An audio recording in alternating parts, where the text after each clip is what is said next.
Some people go on vacation to relax. Some go to clear their mind. I went to make things significantly worse. There are trips that change who you are. And then there are trips that have you running from a priest, your own father, and the cops all at once on an island you didn't even know existed 5 days ago. The funny part, when I started this trip, I thought I had everything under control. I didn't. 5 students, 0 money, and a vacation plan built on one powerful strategy. We'll figure it out. You can take it. It's bulletproof, waterproof. Fits 8 people. 2 out of 3 were lies. The tent weighed as much as a small car. That's folded. Imagine it open. This wasn't just a tent. It was responsibility. It was weight. And very soon, it would become the biggest problem of my life. My friend Alec immediately removed himself from the situation. I can't help. I just put on sunscreen. That's when I should have realized. We weren't a team. We were 5 different kinds of failure, traveling together. On the ferry, everyone had a plan. I wanted to organize the trip. Michael wanted to keep us alive. Sean wanted to shoot something big. Jim wanted to see someone again, but didn't tell us. And Alec always had in mind how to do business. This year I work. Next year, I own the place. And that's when the universe gave us a chance. For girls, 5 guys, and a ferry that was going nowhere fast. The problem? None of us knew how to flirt. Without sounding like we were taking an exam. Hey, I noticed you're reading. I studied business administration. Did you know every successful relationship works like a startup? You need strategy, shared vision, And venture capital? Yes, exactly. I can tell you understand business. I understand people. Then you've probably already figured out. I'm trying to sound smarter than I am. No. No. I think you're trying not to look nervous. That's slightly different. And is it working? Not really. But it's more charming than you think. Good. Then maybe I should start over. Without the business plan. That sounds like a very interesting first investment. Hi, I study dentistry. You have great teeth. Thank you. Slight asymmetry on your left molar. Nothing serious. Here, on the ferry. Always prepared. The way the sunlight hits you, it creates a natural diffusion no filter can replicate. I study film. Would you mind if I filmed you? I've already been filmed by a film student in Mykonos. And? He charged me 100 euros for the artistic result. I work for free. I know. I don't need to film it. I already got the shot. Okay, that's new. Scientifically speaking, the human heart beats about 70 times per minute. Since I saw you, mine's at 110. Clinically, that's tachycardia. What symptoms are you experiencing? Dizziness. Probably the waves. Don't say nausea. I will not say nausea, but I will document it. Are you diagnosing me? No, I'm observing. The human body is a perfect machine. As a sports science student, I know the ideal ratio. Stop. I just wanted to say you're very aerodynamic. Was that a compliment? In my field, it's the highest form. Okay, that's the weirdest compliment I've ever liked. That night under the Aegean moon, for the first time, we stopped talking about science. And strangely, it was the best conversation we'd ever had. By early morning, the ferry was already docking in Petrona. And just like that, everything became real. We're getting off here. We're continuing. Next island. We can't afford that. We know. Will we see you again? If you change, yes. Meaning? Stop explaining everything. Be a little less certain. And a little more real. And if we're not? Then you'll have a great story. Where do we find you? If you deserve it, you will. I took it as a challenge. I didn't realize it was a warning. Because the hard part wasn't finding them again. The hard part was becoming the kind of people worth finding twice. And in Petrona, That would involve hunger, fava beans, public humiliation, and a priest who had very personal plans for us. They left without a number, without a name, nothing you could search at 2 a.m. out of curiosity or ego. We stood there for 5 minutes. No one spoke. A rare kind of silence, the kind guys our age can't handle. And from that moment on, this wasn't a cheap vacation anymore. We had something to prove. To them, to the island, to ourselves. The problem was, before they found us again, trouble would find us first. Trouble, hunger, and a priest with way too much interest in our future. And just like that, with no money, no plan, and a tent that didn't fit anywhere, we finally had a reason to keep going. That's when our vacation officially began. The ferry stopped, and the punishment began. Hurry up, guys. We're leaving. Spoiler, I was not ready for that role. Hey, mister, watch your foot.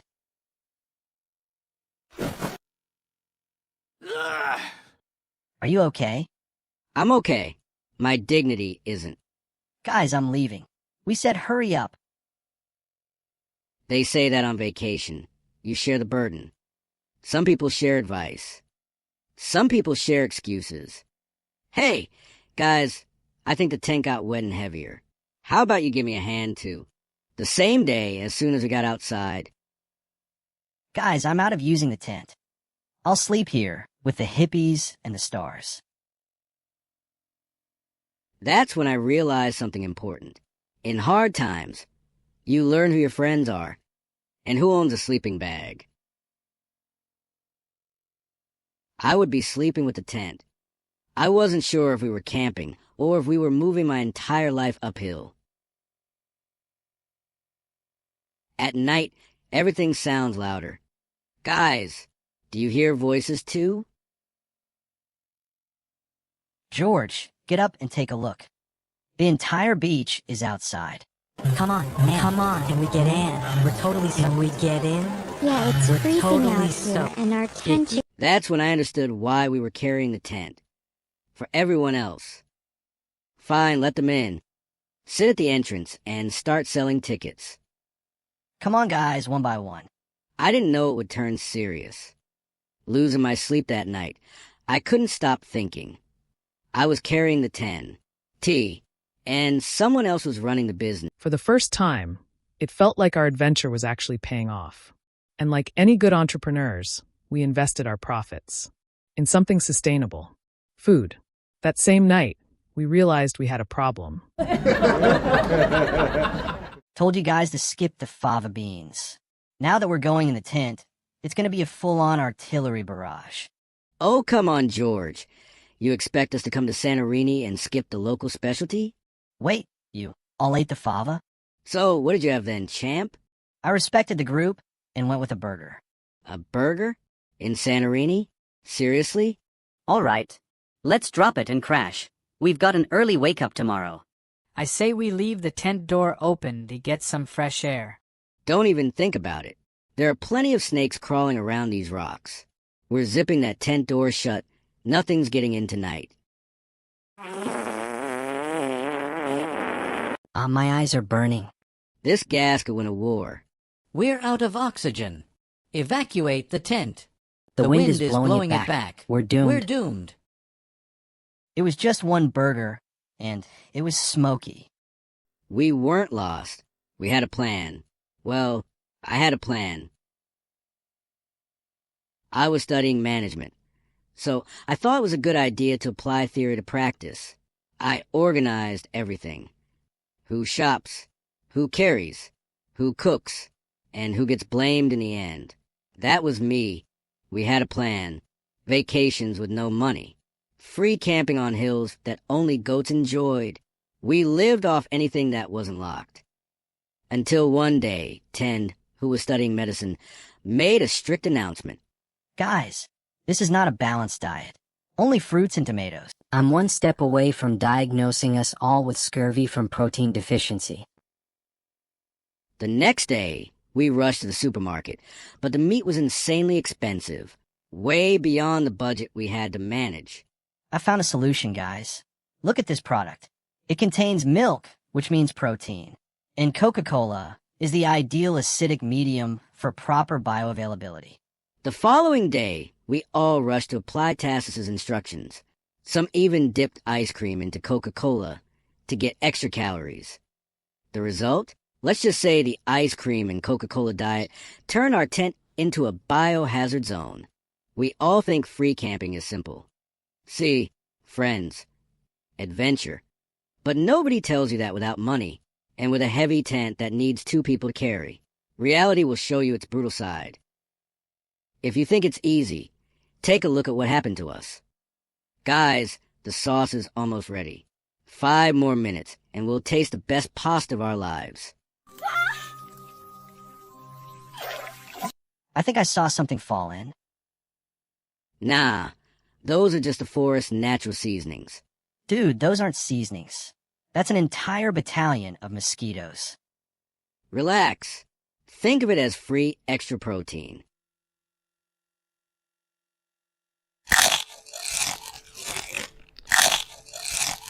What could possibly go wrong when you hand out dental floss in a village? I'd say everything. But let's take things from the beginning. It all started when I literally rolled down the slope where we had set up our tent and landed straight at the feet of a rural police officer. From that moment on, I became personally responsible for every activity my friends carried out in the village.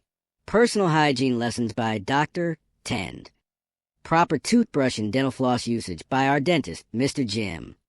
Ear cleaning with cotton swabs, an activity that attracted every bee from the nearby beehives.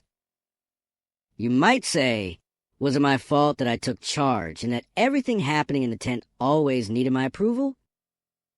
Yes, because whenever something went wrong in the tent, I was always the one blamed. But I do have an excuse. It has to do with the management school I was studying at. I was just about to graduate. A school that teaches you how to organize situations. In practice, I was only organizing our destruction.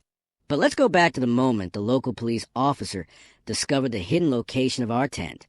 The man was on patrol, and with just one look, he understood that besides me, he had also discovered our illegal campsite. You have 2 options. A €500 fine and 1 night in jail, or community service in the village. And just like that, the villagers started taking hygiene lessons from the only medical student in our group. All right, everyone, you've all got dental floss. Let's polish our teeth properly. In the city, they call it dental floss. In the village, they call it a weapon of mass destruction, especially after goat stew. You must... All right, then, the lesson continues. Illegal campers. The law says €500 and 1 night in the holding cell. But since I'm a man of understanding, I propose something better. Community service. And you, art student, will paint our local hero riding his white horse. And you'll be spared the fine. Just make sure he looks exactly like me, but with better hair. I sent you my photo on Viber, on your phone, along with a horse. The last thing I painted was graffiti that was supposed to be a horse, but everyone thought it was a fish. And now I have to try again. Well done, my boy. I can see the determination in your eyes. Keep it up. The horse came out a bit low profile, but otherwise it's fine. I'll make the horse taller and give the hero a Mordor sword so he looks terrifying. It's fine. The best painting I've ever made. But take a look at what came out on this canvas here, where I wiped my brushes to dry them. Honestly, what even is that? It's so ugly, but I feel bad throwing it away. I'll leave it here in the studio until the end of the festival.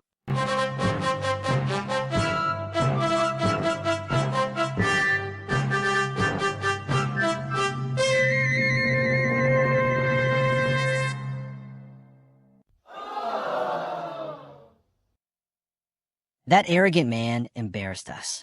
He made the hero look exactly like himself. Starting tomorrow, I want the police chief to be in charge of the towel registration department. On the opposite goat, island with 3 inhabitants. Yes, Minister. But then, like a deus ex machina, someone intervened. Magnificent. A masterpiece. Majestic. A bold commentary on the absurdity of war. A modern reinterpretation of Guernica. It deconstructs fictional heroism and explores the traumatic nature of memory. The minister's wife is right. This was always the real painting. A brilliant postmodern allegory. I don't know which idiot put the other one in its plaque. Throw the other one in the trash.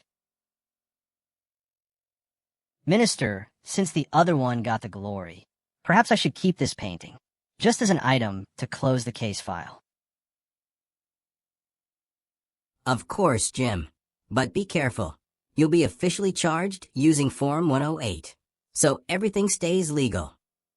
Of course, Minister. Thank you.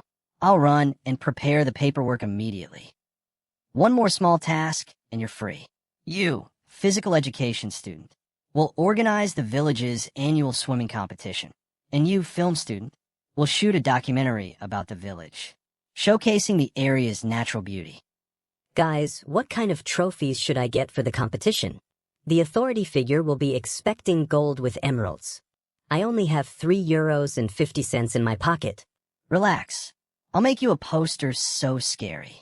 It would intimidate even Michael Phelps. Petrona Village swimming competition, with letters that look like minced meat. Trophies, Alec, are the least important thing. The real prize is glory, and the discovery of new talents.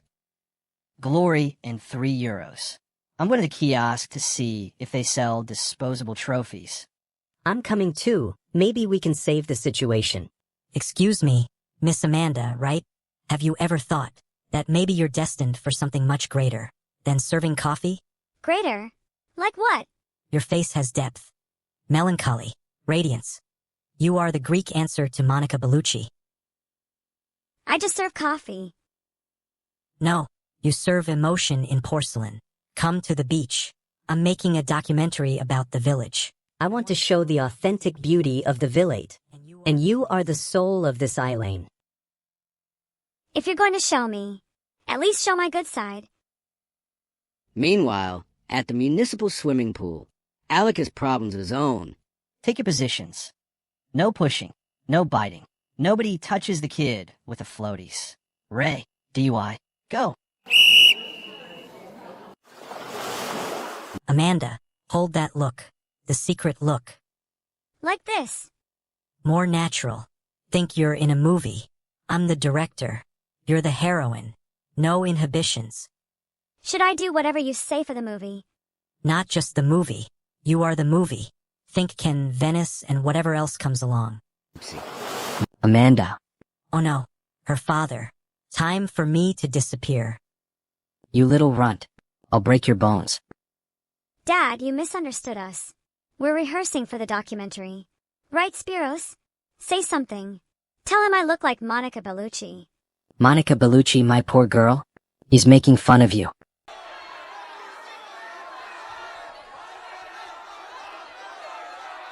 So you were mocking me, huh?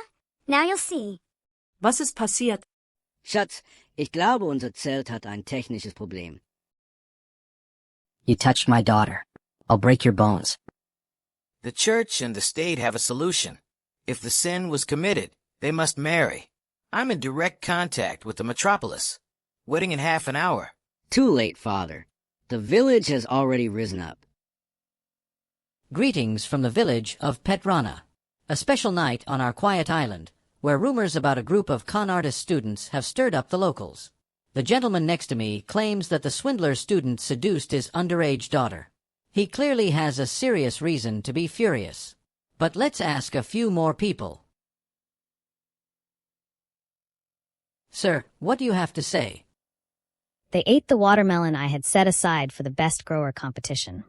I see. And you, sir? My wife left me because she thinks I have a mistress. You're absolutely right to be upset. And you, sir? I see you're holding the remains of a trophy. Can you tell us what happened? I'm the winner of the swimming race. For the first time in my life, I won something. And look what happened. The moment I got out of the water, my prize fell apart. It was a paper cup wrapped in gold chocolate foil. And how do you feel about this unusual victory? I'm devastated. They stole the best moment of my life. And here comes Father Grigoris. Father, how do you comment on the fact that your flock is chasing the students? I have only one thing to say, young man. If the sin happened, the only solution is marriage. According to information, the 4 students attempted to flee from the port shortly before sunrise. Authorities have not yet commented on the incident. Right about then, we stopped being a group of students and became the entire island's collective problem. The father was running for his daughter's honor. The priest for the salvation of our souls. The policeman because he had to. And Ale. See, Alec wasn't running. People who set things up never rush. Alec, come on. The ferry's leaving. You mean it already left? When's the next one? Tomorrow afternoon. Excuse me, are you filming something here? Yes, but... Don't ruin it. Can see it. The way you hold the camera. The chaos following you. It's very... Yorgos Lanthimos. At that moment, that comment was the only lifeline we had. If we didn't use it, we'd be finishing our sentence in jail. Ma'am, you're absolutely right. We came incognito. We didn't want to interfere with the island's authenticity. What authenticity? The artistic kind. So yes, we admit it. That's Lanthimos. The image needs freedom. We had to remain anonymous. To preserve the raw material. Petrana has major cinematic value. Can you imagine what this will do for tourism? What do you need? Accommodation, access, discretion. And food. And just like that, in under a minute, we went from suspects to a cultural mission. Nothing about the truth had changed. Only the way people were telling it. From that afternoon on, Petrana treated us like we hadn't arrived with a tent, but with invitations. Free rooms, free food, free smiles, from people who, 2 days earlier, would have turned us in without blinking. For the director, and for you. For me? Next year, I'll need you for the donkey races. Spiros gained status without explanation. And for the first time, I think he wasn't just seeing frames. He was seeing people. As a business student, I believed everything needed a plan. Petrana taught me something better. Sometimes, the best management is knowing when a misunderstanding just needs the right support. Am I hallucinating? Is that the ferry we were waiting for? To load the tent? I think we need a new plan. Looks like we found you ourselves. You said we'd find you. Yeah, but you were taking too long. We heard about you on the next island. Some said you were filming a documentary. Others said you got involved with a priest, the police, and a wedding. All true. Different levels of embarrassment. That's not why we came back. We came back to see if that night on the ferry meant something. And? It did. Then this is the first time. I didn't prepare anything. Good. You're better like this. That's when I understood. They didn't come back because we suddenly became impressive. They came back because somewhere between the poverty, the exposure, the hunger, the stupidity, and the misunderstanding, we had finally started to feel real. The only thing we hadn't realized was that Alec had known from the beginning. That chaos, if you push it just right, starts producing results. And so the ferry left, carrying 4 students, 4 girls, and a summer that went a little further than we planned. Ed, Alex stayed behind, already negotiating next essay. Asen, the island behind us grew quiet, or at least, that's what we wanted to believe. Wait, I just got a message from the local butcher. He says since the swimming contest failed, I now owe him 500 kilos of processed meat. Also mentioned something about a donkey marathon next summer. God help me. I thought it was finally over. But then, I looked inside my bag, and I realized we hadn't left our problems behind. We had taken them with us, because inside my bag, there was something that definitely shouldn't be there. Something belonging to the island's only donkey. And trust me, the vet is not going to be happy about this. See you soon, because something tells me this isn't over.